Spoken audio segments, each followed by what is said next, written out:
feedback with us. So again, our training is brought to you by our partners over at San Bernardino County. And today we are so pleased to be joined by Carmela Giliberto, Business Services Specialist, who is here to share more about the resources available to employers like you. Good morning, Carmela. Good morning. Thank you, Anna. Thank you, everybody, for attending our highly informative monthly workshops brought to you by the always engaging speakers of the CEA. As you see in the flyer, Workforce Development provides a multitude of services for small businesses. We have 3 America's Job Centers in San Bernardino County, one in San Bernardino, another in Rancho, Cucamonga, and the third in High Desert, Victorville. We host multiple job fairs in the county. As a matter of fact, we have one going on right now in Chino Hills. So if you have any hiring needs, let us know. It's completely free. We supply a table, a couple chairs. You just bring your marketing materials. A popular service is our on-the-job training program. With help of WIOA funding, we can assist businesses with your hiring needs by reimbursing 50% of the wages paid for a period of 3 months while training your employee on their new job. So let me know if you're interested in taking advantage of this program. I'll drop my information in the chat. And as you know, we provide monthly business and HR workshops similar to what you're in right now. Please make sure to register early for next month's Wellness in the Workplace workshop that Anna just discussed. And it's my pleasure to announce that we're bringing back the Employer of Choice series. It's 3 sessions in the month of April. So register early. We're going to put the registration link in the chat as well. It is all in the month of April from 8:30 to 10:30 with special topics for the employer of choice. And if you complete all 3, guess what? You'll even get a physical certificate of completion. As a business service specialist, I also work with business consultants to help businesses in need of funding for needed business improvements, such as incumbent worker training, social media marketing, leadership training, etc., to increase productivity and therefore prevent layoffs. We recently rolled out an exciting transitional job program. Think of it like a part-time paid internship where the county is the employer and will provide the business with candidates for your consideration for up to 320 hours. It is a win-win, guys, as you get additional help while giving our unemployed job seekers the opportunity to gain work experience. I'll be more than happy to discuss the details with you. Shoot me an email in the chat. Want to save money? Take advantage of our complimentary HR hotline, 1-877-282-3763. We also have an employer toolkit where you can have access to various resources, as well as links to all our partners in San Bernardino County. So save our website, workforce.sbcounty.gov, to access our calendar of all our future events. So again, if you're interested in any of these services, please put your information in the chat. We'll talk about it. Make an appointment, reach out to me so that we can discuss this at your convenience. Thanks so much for your time. Without further ado, I'll give you back to our beautiful Anna and our fabulous speaker, Jessica. All right. Thank you, Carmela, to everything that you and your amazing team do for employers in your county and beyond. So now I'd love to introduce our trainer today. We have Jessica Rivera, who is our Vice President of Human Resources. So you are in great hands. And Jessica, it is all yours. Thank you, Anna, and thank you, Carmela. And folks, please take advantage of all these wonderful services that San Bernardino County Workforce Development Board offers. On the HR hotline, we service the hotline for San Bernardino, and at California Employers Association, which is who we are, we're keeping that human and human resources, providing you employers that peace of mind with compliance solutions when it comes to human resources, training, coaching services. So you are able to contact us through that hotline that is provided by San Bernardino County Workforce Development Board. We have subject matter experts ready to answer your calls Monday through Friday, 8 to 5. So it allows you to have that peace of mind. If you have something happen and you think, gosh, how do I handle this if it comes to hiring, terminations, any compliance around HR, we can assist you. So please take advantage of that. And thank you to San Bernardino County for offering that for you. And we're proud to service that for you. one of the things our attorneys tell us is that we're not attorneys, which we're not. We're subject matter experts in human resources, and we can provide recommendations, guidance, education for you. So I have to let you know I'm not an attorney. What I'll be talking about today is educational, informational, and hopefully you'll walk away today with some good tips on things you can do in your communication journey, on how we continue to expand our communication skills in a workplace that continues to offer us lots of challenges. And we'll talk a little bit about that. So with that in mind, let's go ahead and jump right in. Welcome. Glad you're with us today. What we'll talk about are communication challenges in the workplace, and there are a lot. When I talk with employers, one of the biggest things I hear is the most important skills someone needs to have coming into the workplace today are solid communication skills, and not just engaging in person on the phone, but also written communication skills too. So we'll touch also on email communications, understanding styles, how people communicate, and see where you might land, which one you tend to lean towards. And then, of course, active listening strategies, which is continuing to be challenging for us in a world where we have a lot of information coming at us all the time in so many different ways.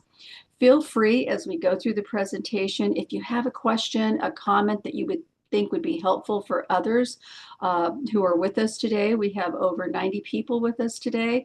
Please feel free to ask the question, make a comment in the chat.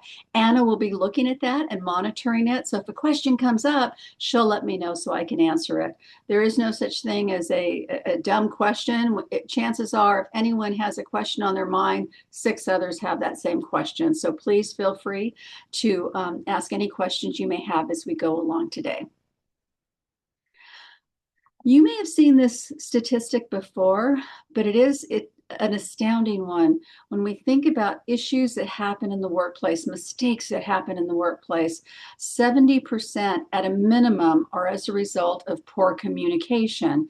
And when I spend time on these workshops working with folks, sometimes we think if we say something once, or if we say it in our jargon, how we want to hear it, that people are going to understand that. So some of the things that we'll talk about today should hopefully be helpful for you moving forward to minimize those mistakes in the workplace, or miscommunications that tend to cause a lot of problems sometimes. As you think about your workplace, what you're currently experiencing at work, are there some barriers that get in your way? Are there some things that you're finding happen more than once, or happen several times a day, several times a week, or you find that some of those barriers are causing some real conflict in your organization? As you reflect on that, feel free, if you'd like, to jot anything in the chat to share with the rest of the group on some of those things that may pop up for you in the workplace. As I think about my workplace, some of the things I find in my own workplace are things like we're moving very fast. And sometimes when we move too fast, we're assuming that someone may have already heard about a project we're working on, or have all the information I have on it. So sometimes I need to slow down and make sure we get people up to speed on what's going on a new project, or a project in general, or changes that we've had in our organization. So feel free to jot that in the chat box too for yourself, what you're finding. Some of the things that we find with barriers in communication across the board, is people, even today, want people to be like us, like who we are, think like us, be like us. Yet the bottom line is, we are the sum of every single experience we've had, our education, our past career choices, our life, our parents, our upbringing, our siblings. And because we all have different experiences, we all tend to think and act differently. And while having that diversity is a beautiful thing, sometimes it can cause some friction in the workplace. So some of the things that we find happen quite often, one of the major ones is not sharing that same meaning in the words that we use. Because we are in a workplace with 5 generations in the workplace, we are finding that what used to mean one thing means something else now, and just the words themselves have changed meaning for some generations versus the more mature generations. So causing some misunderstandings. What do you mean by that word? What does that word mean to you? We find that happens quite frequently. And just to give you an example, here's some words that used to mean one thing that now means something totally different. And you probably have a lot of words in your own mind too that you think, gosh, I can think of this word, this word, this word. And especially for those of you who are raising children today too, and perhaps teenagers, young adults, some of the words that you may be hearing from them too, that you're maybe pausing and saying, whoa, what does that mean? Why did you say that? That doesn't make sense. But taking a look at some of these and how they've changed. Streaming now, used to be attributed to bodies of water. Now it's Netflix, Hulu, Apple, some of these other avenues that we have to watch content on screen. We think about viral, viral used to be a medical term. Now it has to do with trending. It's going viral throughout the universe. Hybrid. That's one that I chuckle at because when I consult on recruiting or we do recruiting work, we think about, used to think about hybrid as vehicles, and we still do, but yet also it's part of a work schedule. Some on site, some remote. So a hybrid schedule with that flexibility. But as we think about some of these words and some of the ones that you have, in your mind, they are real, and we have that opportunity to get some clarity around some of those words. If you hear something in the workplace, if something comes up and you're not sure what that person's referring to, I have a note here in the chat, and someone sharing that the barriers to communication as she's looking for opportunities too, that's coming up too, just in the communications and looking for that next career opportunity. So with that in mind, here is an example. If you would participate in the chat, I'd greatly appreciate it. It would be helpful just to show the point on words matter. If we were to go on a trip to Hawaii collectively, all 100 of us going on a trip together, and say we were going to Hawaii, our flight was leaving at 11 a.m. tomorrow morning, and I asked all of you to please be on time for the flight. What would be on time mean to you? Would that mean that you would be at the airport 2 hours ahead of time? 3 hours ahead of time, 1 hour ahead of time, 30 minutes ahead of time of 11 o'clock. What would that mean to you if I said be on time to the airport? Let's take a look at some of the comments on the chat. So we have 2 hours, we have 1 hour, we have, let's see, before departure, we have 2 hours minimum. And some 1 to 2 is what I'm seeing as a trend. One person says 3 hours. Okay. So that's good. I think I would like to travel with all of you because I'm one of those that likes to get there at least minimum ready, waiting to board at least an hour ahead of time. If you're like my daughter, as long as she's there before that plane leaves, she's good to go. And she can stress me out when I travel with her. So it's good to see, but my point being that just saying be on time, depending on who we're talking to, could mean quite a few different things. Thank you all for participating in that. So words really matter. Clarity really matters when we're communicating, especially in an environment with 5 generations in the workplace. And speaking of 5 generations in the workplace, 81% of today's workers, they're saying that the primary difference between us in the workplace is our communication styles. And as you take a look at this, and we still have a lot of maturists in the workplace. I was recently reading an article where there was a woman who was still working in her 90s and very happy working. She says it keeps her young, keeps her going. She loves it, but we have a lot of maturists in the workplace. Boomers, A lot of them are second careers, coming back doing different things now. And as you look across the board, our Generation Z is now growing to be one of our biggest generations in the workplace today. So looking at the sum of our experiences, our education, our careers, when you think across the spectrum of generations, it's very different. And how we communicate, how we prefer to communicate, continues to evolve and continues to change. Another barrier that comes into play when we think about communication is being emotionally charged around words or ideas. And I don't recall a time in my career in the workplace where we've seen so much emotions around words, around ideas, around things happening in the world, around things happening in the US. And those two can tend to trigger people in the workplace when you're trying to have conversations. And the point here in these is it's not just about the words we choose, it's about how those words are experienced. So when we think about our own experiences, there may be some words or phrases that you've heard that may trigger you or may cause you distress. There may also be some situations where you have had some bad experiences in certain areas too, and certain words can trigger that. So it's if somebody reacts to something, we want to be able to respond or ask questions versus getting defensive.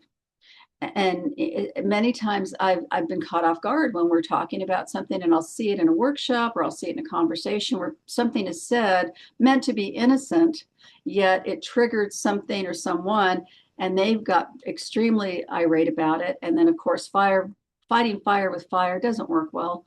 So how do we become that model of communication for ourselves where we can ask those questions, maintain our composure, and stay professional when we do get challenged? Again, people don't come to work trying to annoy us, trying to make us mad, trying to create miscommunications.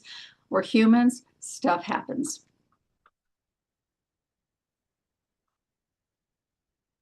I'm just checking the chat to make sure there's no comments or questions here. Thank you.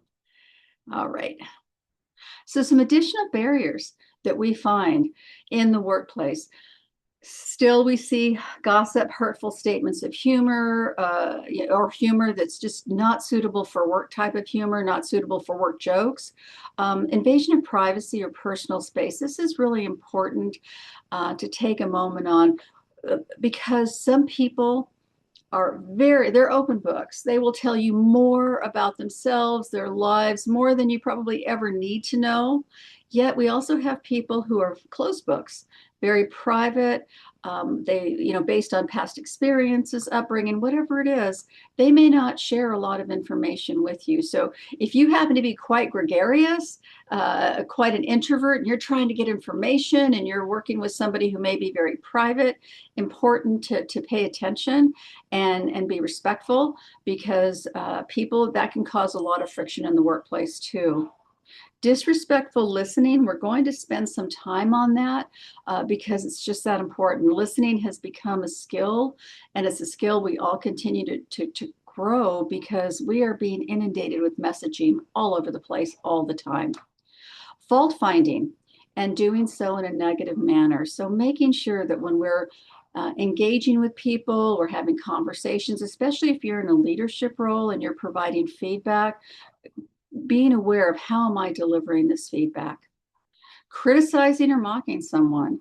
We see this. Sometimes people do it in jest. They think it's in good humor, and it's causing some real problems because the person receiving that communication is not welcome, and it's really causing some stress. So these are some additional barriers we see in the workplace. And these are great things to have conversations with your folks about too, as you spend time in meetings, discussions, and I'll give you some other tips to do that too, to share with your folks. It's good conversation to have. So really important as we think about our basic communication principles, everything we do is communication. If I happen to walk into a meeting, I'm bringing whatever energy I'm bringing to that meeting. Trust me when I say people are going to pick up on that energy. I've been in meetings in the past where perhaps a senior leader has walked into a meeting and they're bringing a lot of what they've been going through during the day into that meeting, and you just feel that energy drop like a rock in that meeting versus coming in, compartmentalizing that, coming in, taking it, making sure that we're taking care of business in a way that people feel they want to engage, that they don't want to shut down because, gosh, my boss is coming in here with a real just, whew, you can just cut the tension with a knife.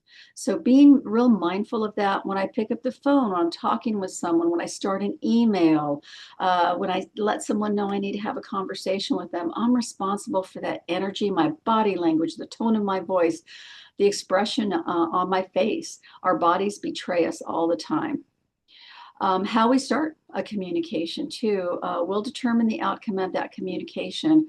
If I need to have a conversation with someone and it's going to be, possibility for controversy or conflict, I need to make sure I'm in that right space, that headspace to have that conversation. Because if I'm trying to do it at 5 o'clock or 4:45, I had a really long day, I haven't had lunch, I'm just not in the right headspace, I may want to rethink the timing of when I'm going to have that communication. I may not start it in a way that I'm proud of it. Also, the important thing to keep in mind is communication is that the message is received by that other party. Not that, gosh, this is my intention for this message, but I have to make sure that I know my audience. I have to make sure that they're receiving that communication, and I'm picking up if they're not quite there, they're not quite getting it. They might have questions. How many times have we talked to somebody where we're sharing information and we see that glassy-eyed look like I have no idea what Jessica's talking about? We need to pick up on those clues also and ask those follow-up questions. Something like, does that make sense? Any questions on that? If we see that, we need to make sure that we ask so that the message is received. It's been said people need to hear something 7 times before it really sinks in. So imagine if it's something pretty complicated or something that you have a lot of information on, but they're hearing it for the first time. The message has to be received, so we have to pay attention to know our audience and do it that way. So I have a question for you. Which method of communication do you use the most at work? And I'm going to bring up a poll. And if you could answer that for me, that would be really helpful to see how we do that. Let's take a quick look here. You've got a multiple choice, but you want to pick one. Which one do you most use at work?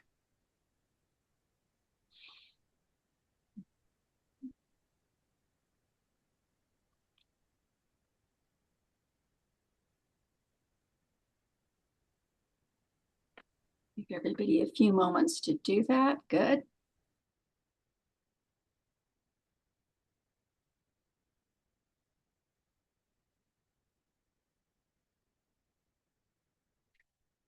All right.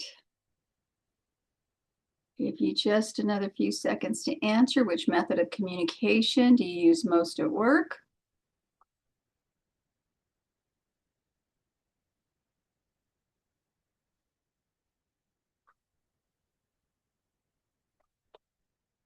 Right.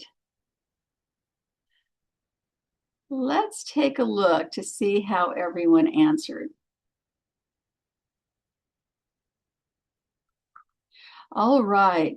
So, not surprising, the majority of it is via email.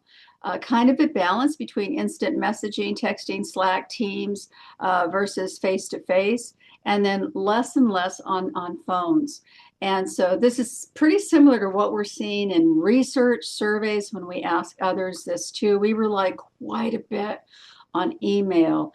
And interestingly enough, what we're finding too is that especially with our younger generations, that there's some trepidation when it comes to working on the phone, talking on the phone. I've had folks say, I don't even want to be on the phone. I don't like being on the phone. I spoke to an HR officer not too long ago, and they were sharing that when they're recruiting people, you know, they'd like to hear back via phone from folks, but they're tending to get more texts or emails versus anything else. So it's causing some issues. Keeping in mind, it's not about what we want when we're communicating with someone, a client, a customer. It's about what they need from us too. And so we have to be adaptable, and we have to be flexible. If someone for example, if I'm doing recruiting consulting or I'm doing consulting, I really want to know what my client wants in terms of communication. How will I get a response? Do they prefer text, email, phone, face-to-face? And I will ask them what they want, because I want them to respond to me. I need to get things done for them too. So keeping that in mind, depending on what your colleagues, your client, your audience needs, we want to be able to adapt to that too.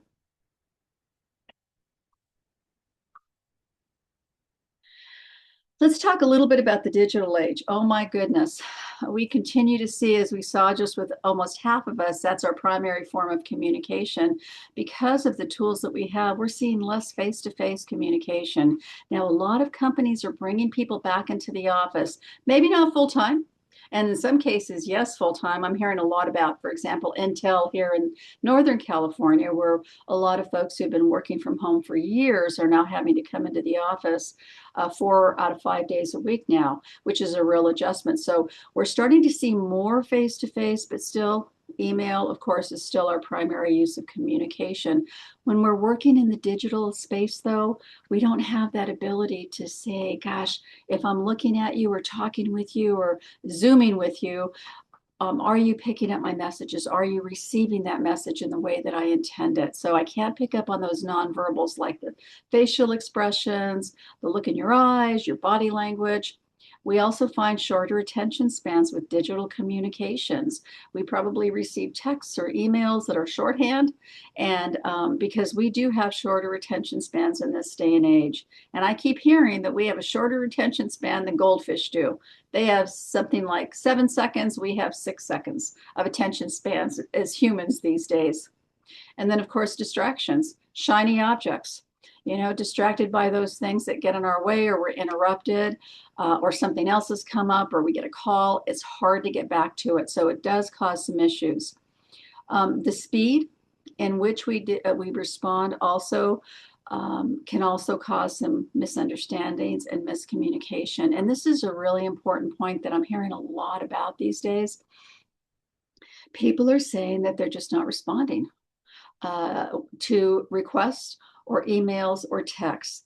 And one of the things to keep in mind too is how we communicate, the speed in which we communicate.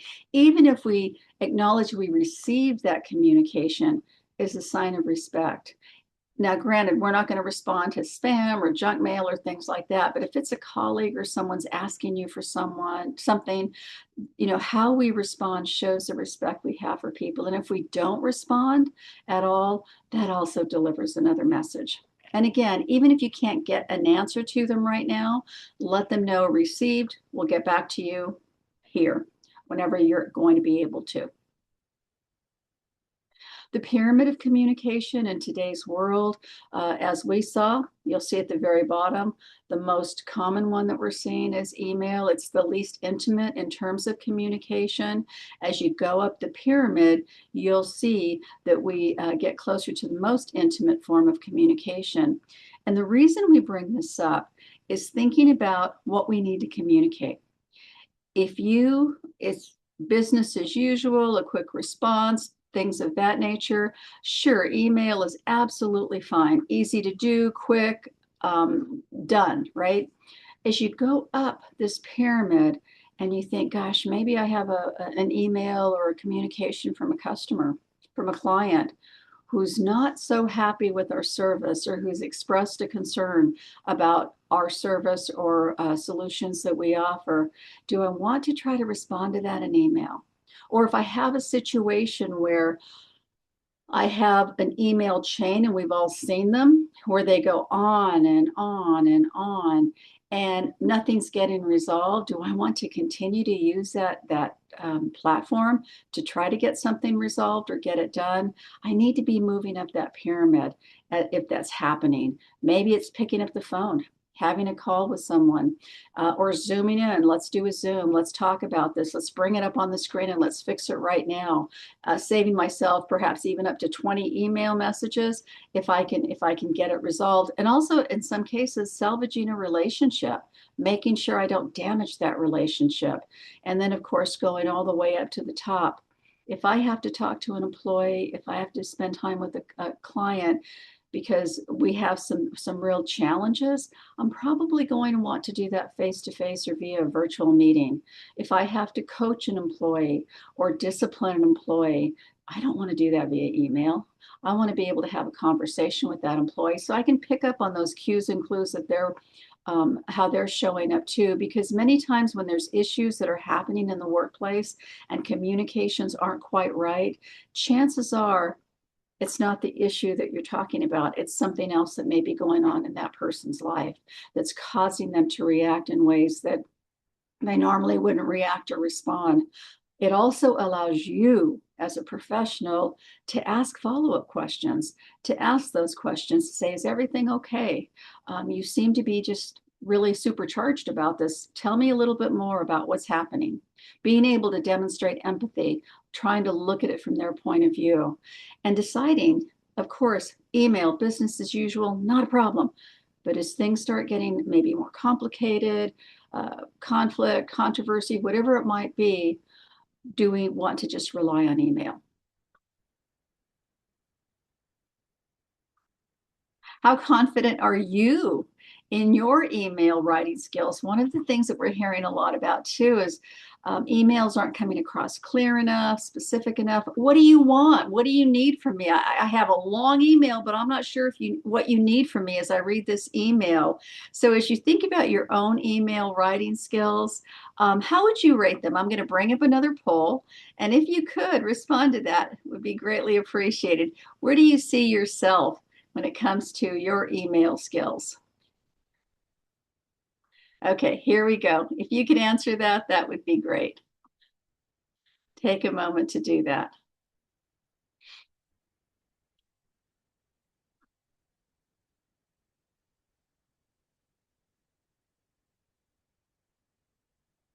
Oh, I love it. We have some Zen masters. I love it. I'll share these in just a moment, giving everybody a chance to respond. Oh. At CEA, we do like to add a little humor to things too. Life is just too serious these days. All right, give you just a few more moments to respond. Anyone else want to jump in? Okay, all right, let's take a look at how we responded. All right, we have some Zen masters in the audience today. I love it. We've got some people feeling pretty confident at 24%. We've got about a little less than half. It's complicated, double checking things and then triple checking. I get that. I'm in that space myself sometimes, making sure it's accurate, grammar, spelling, all of those things if I'm going too fast. We've got the send button scaredy cat. Every email feels like a gamble. We have a handful there at 18%. And then we also have a chaos coordinator. Oh my inbox and I are in constant negotiation. Isn't that the truth? There are days that, yes, it feels that way. So the reason I ask this question, the reason we bring this up is because writing skills are becoming, many people say a thing of the past. Because everything is shorthand, everything is jargon, we're moving so fast. And when it comes to email skills, that's part of what employers are asking for when they say, I need solid communication skills. I need someone that can represent my company professionally, respectfully, with care, and also with accuracy.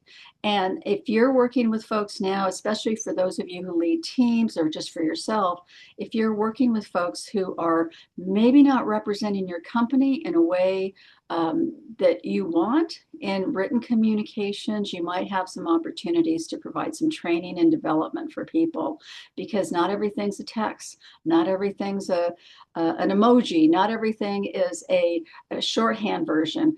We still have to communicate professionally and make sure that we're being very clear in our emails, and also to each other, how we respond and how we send emails to one another, the colleagues that we work with. I like to be able to send one email and have it done. But if not, I'm going to hold myself responsible for that, because if I'm not clear, that's my fault. I have to be accountable and responsible for my communications. So just some tips when it comes to email communications: keep it concise. We don't want it so long and convoluted that people don't know what we need. Use that subject line. Make sure that subject line says help request from Jessica, not obviously your name, not my name, but help request from your name, or sensitive and urgent. I use that very rarely because I don't want to overuse it and not get the responses that I need. But making sure that subject line speaks for itself so people know what you need from them right away. Or if it's just info sharing or just for your information only, keep it clear. Make it very clear and keep it professional. Please, and a lot of folks, it's important they understand that we have to make sure they know that whatever we put out there, it doesn't go away. It will be there forever. We always want to be professional. Yes. Yeah. Someone says message recall expert. Someone says reply all. Rebels drive me crazy. Yes, I can appreciate that for those that go through that. Absolutely. Yes. Great comments here from everybody. Thank you. But making sure in our email communication that we ask ourselves, read it. Someone said read it twice, read it thrice. I usually read it a few times, and even then I'll find, and I teach this stuff, I find myself making it's like, oh, how did I miss that? But making sure that it's very clear and grammar and spelling is right on. So consider the reader also. And this is something to talk about with your teams too. Will they know my jargon? So many companies have abbreviations, acronyms for what they do. I was in insurance for many, many years, and we had so many acronyms. And anyone who started in insurance was just the big eyes, like, oh my gosh, am I ever going to learn this? And we had to be aware of that too with our clients, with our policyholders, that we couldn't use our jargon. So making sure, knowing that audience, do people need a professional or casual tone? I usually respond the way they're communicating to me. So if I see someone who's very casual, I'll still be professional, but maybe not as to that extent. I have someone who has a hand raise. I have Jose who has a hand raised. Jose, did you have a question?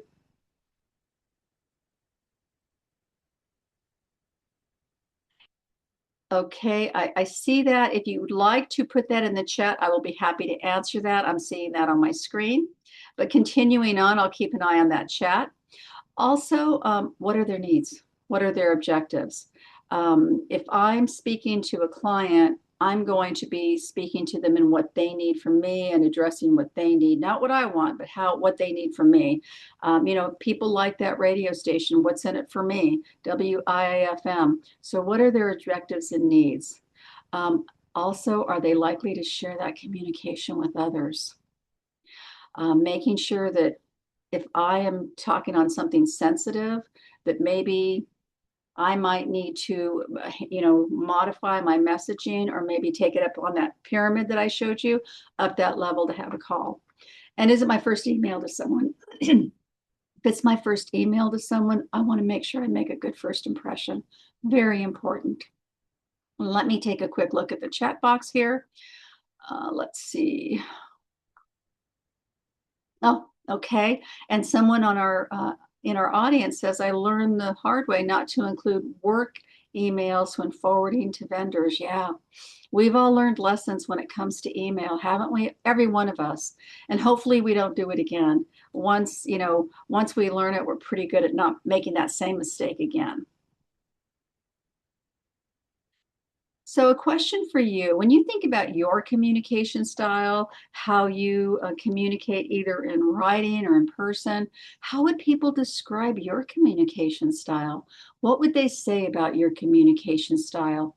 And the reason I ask that question is I'm going to share some information with you, and it might help you in thinking, how am I showing up as a professional? How am I showing up in my workplace? Good. I'm seeing some comments in the chat. Thank you for that. Here are the main communication styles.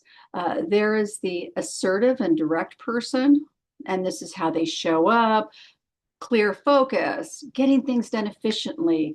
Sometimes they can come across as blunt, insensitive, and not careful. I actually coached someone at one time, and she was causing some real issues in the workplace because she was extremely direct. And her culture was one that she was raised in a culture to be very direct, but it was causing some real friction with her colleagues too. So keeping that in mind too, is if people give you feedback, whoa, that was a bit direct. Or if you're coaching someone or one of your folks is doing that, direct is fine, but we have to adapt to our audience. Not everyone's going to want that in your face type of communication, adjusting to our audience. Assertive is good. Assertive is, what I say is what I mean. I'm clear, I'm focused, but how I do it maybe does not come across as overly direct. Collaborative, inclusive, team oriented. Let's talk about this. Let's get this resolved. These types of communicators tend to build strong relationship and consensus. Agree that, we can't always have consensus on everything. We can't collaborate on every single thing. If the house is on fire, someone's got to make a call. We know that, right? But in those times that you can, it's important. Are you reflective and thoughtful? Do you really think things through, plan your message, make sure things are done in a way that you minimize mistakes? Sometimes people who are reflective and thoughtful may be perceived as hesitant or slow, but what they're doing is they're really thinking through some things and making sure that their message comes out in the way that they really want it to. Some are very friendly, relationship oriented, empathetic, warm, may avoid conflict or hard conversation. We probably go back and forth on some of these depending on the situation at hand. Yet thinking about yourself, how might they describe you if you find that maybe you can be blunt or insensitive sometimes if you're not careful? Awareness is half the battle. If someone has shared that with you, just being aware of it is half the battle. Also, sometimes you're going to have conflict in a conversation. Conflict is not a bad thing at all. It's only bad if we get to, disagreement to disrespect. It's okay to disagree. It's okay that you're seeing it from different points of view, but having that conversation is still important, maintaining that respect, and sometimes just walking away and saying, it's okay to disagree on this, or let's revisit this in the morning, but making sure that we take a look at these and say, are there any blind spots if I'm in one area that people have shared with me before? Let's see here. Good. Conflict clarifies goals. Absolutely. And it's a skill too. Conflict resolution is a skill that we have to continue to grow in the workplace because we're being challenged all the time, and that's okay. It's part of that discussion and part of learning and growing and educating others. Good. All right. Be aware of your nonverbals. If you happen to be even on the phone, on a Zoom, in person, be aware of your nonverbal communication. When you meet someone for the first time, a client, a customer, are you smiling? Are you setting that energy in the place that that customer feels, gosh, I chose the right company? Things like our eye contact is important. Being engaged, being present, listening. Our bodies betray us all the time. So be mindful of your body language, especially in those face-to-face communications. And again, you can hear a smile over the phone. You know if someone's happy to help you over the phone by the tone of your voice, and also on Zoom. I love Zoom because I can see people's faces. Are they engaged? Are they picking it up? I can't see yours today. We have quite a few people, everyone here, but it really helps even on Zoom or virtual meetings because I can pick up, is my message coming across? The art of listening. Oh my gosh, why is it so hard? It really, really is hard these days, isn't it? As you think about yourself and you think about when have I been caught not really listening and people have called me on it, it is hard to do. To be fully present, fully engaged, paying attention, not just listening, but listening from and looking at someone's response to something from their point of view. That's fully present. That's the highest form of listening that we can do. And it is hard. I agree. I work on it all the time again, and I teach this stuff. It's hard because we want to talk. We have something to say.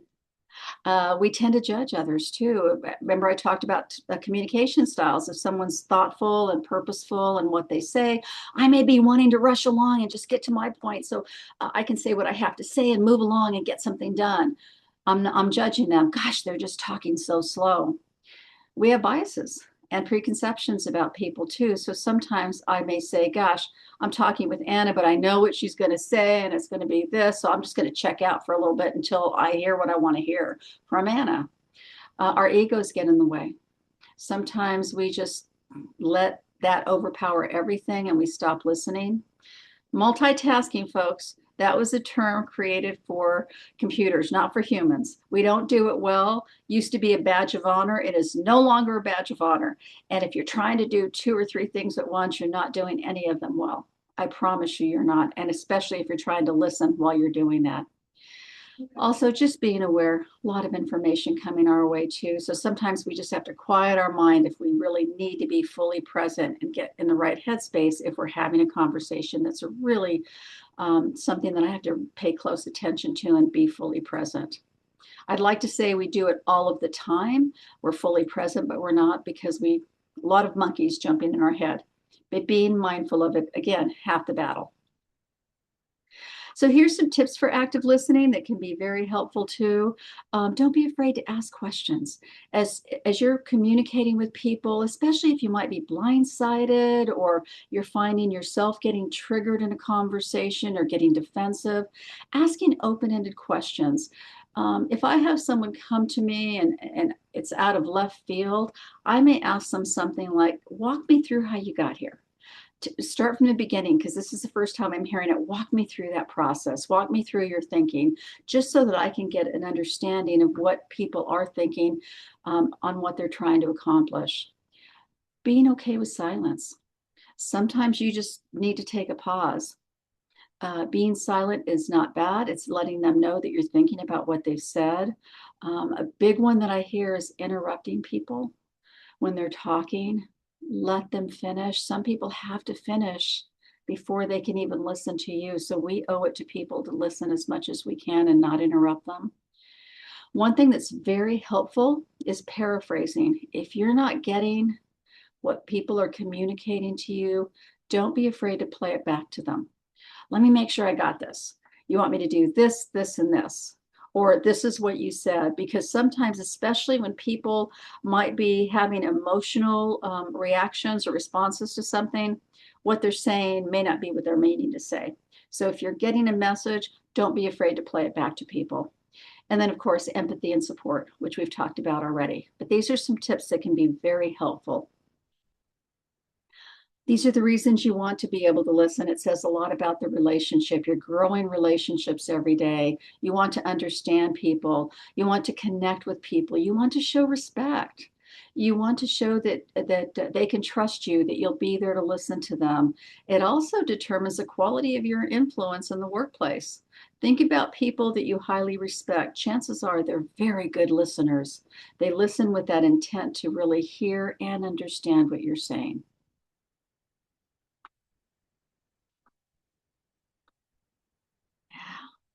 Yeah, and several folks have made some great comments here. I find paraphrasing really helpful for clarification. It is our responsibility to make sure that we, in our conversation, if someone, takes offense or has thin skin, that we do what we can to pick up on those cues and just make sure and say, let me make sure that, we're on the same page here. But good information and great information in the chat too. So moving along, here's a couple of things you can do with your own team. Conversation stoppers. If you're having a team meeting, just ask your team, are there things that we do to each other or say that make us want to stop that conversation with the person? We don't have to throw names out there, but we can just say, are there things that we do? You may hear things like interrupting, multitasking, looking over me, looking at my phone, not really paying attention, that blank, you may hear some things that would be helpful to have that conversation on your team, just to get an idea. You may find you're doing it. Whoa, I need to stop that too, because it's making people not want to continue a conversation with me. And then also go the opposite way too. Are there things that we do together as a team where we want to continue, where it makes, that you do that make me want to continue the conversation with you? You may hear things like, gosh, you ask great questions. You make sure you're clear on it. You take the time to listen, but don't be afraid to do this with your team too, because this can also be very, very helpful in improving communication in the workplace. Some companies actually have guiding principles or guidelines on how we communicate with each other. We'll respond within a day. We'll do this, we'll do that. But having that conversation generates some great discussion on your team. And then these are just some characteristics of very effective communicators and can really help in the workplace too. Again, those statements, are we clear? Are we authentic? Are we building trust? You know, we used to be told back in the day, for those of us that have been in the workplace for a while, do this, do that. But it goes a long way when you say, gosh, I really appreciate it if you could do this for me. Or I think using those I statements and talking to people in a way that you'd like to be spoken to. Consider their perspectives, especially if you're finding emotions are high or you're getting a response that you never expected. When we get defensive, folks, we lose IQ points. I kid you not. I don't know about you. I can't afford to lose IQ points, but we lose IQ points if we get defensive. And a great example is, think about when you're very emotional, you can't think on your feet very well. You say something that, gosh, I wish I hadn't have said that or said it in that way, but we're not 100% there when we get defensive. So considering their perspectives, if you're finding they're reacting in a way that maybe you're being challenged, instead of getting defensive, ask questions. It'll keep you in that right space to hopefully get something resolved. And again, focus on understanding, where are they coming from? Why is this person responding this way? Let me ask a few more questions. So some key takeaways from today, some things to keep in mind. And if you have any other questions, feel free. I'm going to check the chat in just a moment. But own your communication. Several of you mentioned that in the chat. Be responsible for your communication. That's one thing we can control, is our own communication. Know that the more clear we are, the more trust we build. Also, listening, that intent to listen. Watch your body language. And adapting to the audience, so important moving forward. So let me see if we have any other questions in here. Okay, good. Okay, and some folks are saying that there's, I have to learn how to work with people who are overly sensitive too, that it can be really tough. And I don't know of anyone that doesn't get uncomfortable when someone's crying or getting overly sensitive, but communication is a skill that we keep growing, we keep building. And I assure you that if you can take some of these tips, it'll go a long way for you and for your teams. With that in mind, Anna, I'm going to bring you back on to bring us home. Thank you, everyone. If you have any questions in the meantime, don't hesitate to ask as Anna's wrapping up. Okay, I am just dropping a link into the chat for you all. I just dropped 2 links in the chat for you before we get to those training codes. I know they're on the screen, but before I send you on your way, I do want to make sure that you have these at least pulled up in your browser. So the next complimentary training, webinar style like this, is going to be on March 11th. That is a link in the chat. It's Wellness in the Workplace. Wonderful, wonderful training. I really encourage you to attend that one, register and attend live. And then a couple messages down, I also dropped a link again. Carmela shared it earlier on today. I just want to make sure that's fresh in your chat box. It's the 3-part Employer of Choice series happening early this summer. We really encourage you to share that with your team, any colleagues that you think would benefit from this training. I saw Carmela pop back on, so if there's anything that you want to personally speak to on that, as we send everyone off, Now I have one question. I have one question I want to answer too after Carmela's done. totally. You do have to attend all 3 sessions to get the certificate. Okay, guys, and the topics are specialized. There's going to be multiple topics per day. Okay. Thank you, Carmela. There is a question that I want to make sure I answer. And the question is, what do I mean by adapt my style, my communication style? And what I mean by that is knowing my audience, knowing who I'm going to be speaking to. Maybe it's the first time, so I'm going to have to pick it up as I go through an engagement with someone. But if I know that I'm going to communicate a touchy subject, and maybe it's touchy for my team or it's touchy for my colleagues, I'm going to adapt my communication style. Or if it's something new that I'm sharing, and if I'm sharing something new and I'm talking to a group of folks that don't know anything about what I'm speaking about, I'm going to have to adapt my style to make sure that I spend that time to explain, to be patient, to answer any questions, to make it as clear as I can to help them get up to speed as quickly as possible. Same thing if someone's very angry and I have to engage with them. I'm going to adapt my style in terms of being very calm, being aware, making sure my messaging is clear, and I'm being empathetic and maybe asking those follow-up questions. So I hope that helps. We adjust all the time to people's communication styles and to situations. Thank you for that question. Thank you, Jessica, for taking that last opportunity to share and elaborate with us. I do have those codes for you. Again, they're on the screen, but your HRCI code 731566, SHRM code today 26-7RCM2. If you need some guidance on what to do with those codes, please just reach out to us, ceainfo@employers.org. You can always call that complimentary HR hotline that San Bernardino so generously provided for you all.